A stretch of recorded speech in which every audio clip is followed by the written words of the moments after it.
Hey everyone, how are you doing today? I'm Dr. Seth, psychologist, and today I'm going to talk about something that I know impacts a lot of people, and that is guilt. Feeling really guilty. The truth is that everybody is different in some ways, and people fall somewhere on the guilt spectrum, on what I would call the guilt prone spectrum. So, how likely are you to feel guilty in a situation as opposed to not feeling guilty? Well, some people are simply going to feel more guilty in situations than others. And guilt, especially, can come out in relationships, all types of relationships.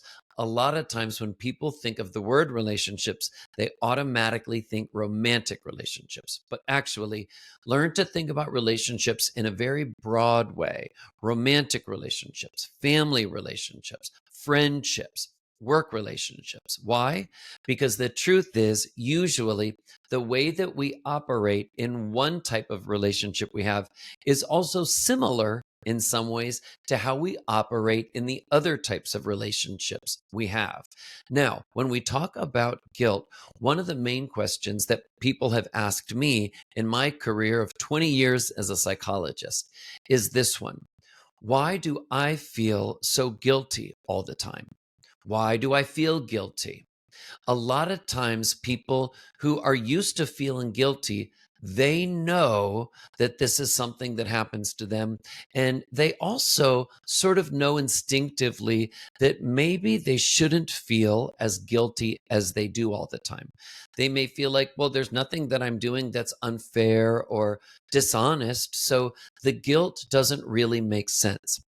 Well, one of the reasons, and one of the most common reasons I want to note, that someone may feel guilt prone, they may be more likely to feel guilty than others, is because they were trained that way, actually.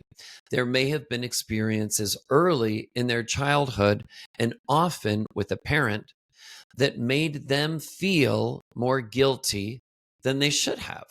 Sometimes a parent may have seen certain feelings that their child had, often negative feelings, maybe angry feelings or upset feelings or sad feelings. And if the parent didn't like those feelings or didn't want the child to have those feelings, certainly didn't accept the child's feelings, well, the parent may have made that child feel like they were bad or selfish or wrong to have those feelings. So the child, understandably, would come to believe that they shouldn't have those feelings. And sometimes, when they do feel those feelings, they may come to feel guilty. If a person, as a young child, feels really guilty, more guilty than usual, more guilty than they should as a kid, they often will grow up as an adult to continue to carry that guilt proneness, that proneness to feeling guilty with them into a lot of their daily life and relationships. Other times, some parents may have a lot of unmet emotional needs themselves.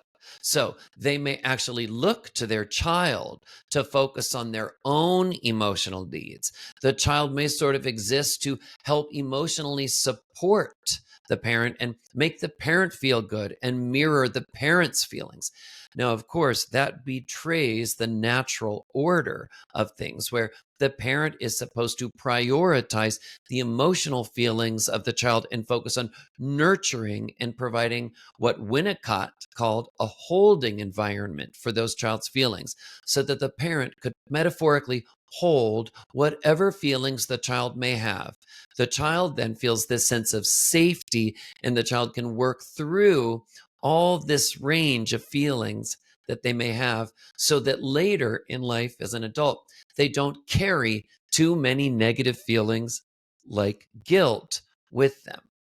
Well, in such early relationships where the parent really needed the child to meet some of the parent's own emotional needs, the parent may send messages to the child that the child's own feelings are not the priority, that the priority is the parent's feelings. And the truth is, A lot of times, when you have parents like this with these kinds of significant unmet emotional needs, sometimes the parents aren't even aware they're doing it.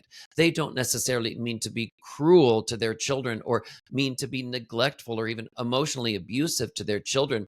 But the parent sometimes, and sometimes because of mental health issues, has such overwhelming needs for attention and love and being mirrored and supported by anyone available, even if it's their own child.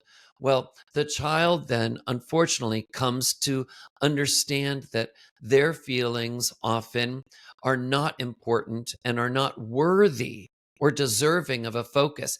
And so when that child, or later that adult, gets into all sorts of relationship situations, they may have feelings or emotional needs they have, but you know what? They may tell themselves, I shouldn't feel that way. I feel guilty now because of it. I shouldn't feel these feelings, and now I feel guilty because of it.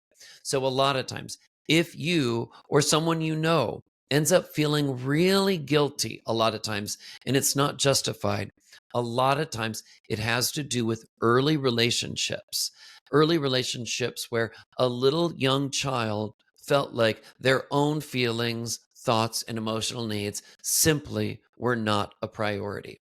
Well, I hope this makes sense. I hope this is understandable. It's certainly, I think, a painful topic. You may find other videos here in my whole library of videos on my YouTube channel, Insight with Dr. Seth, helpful.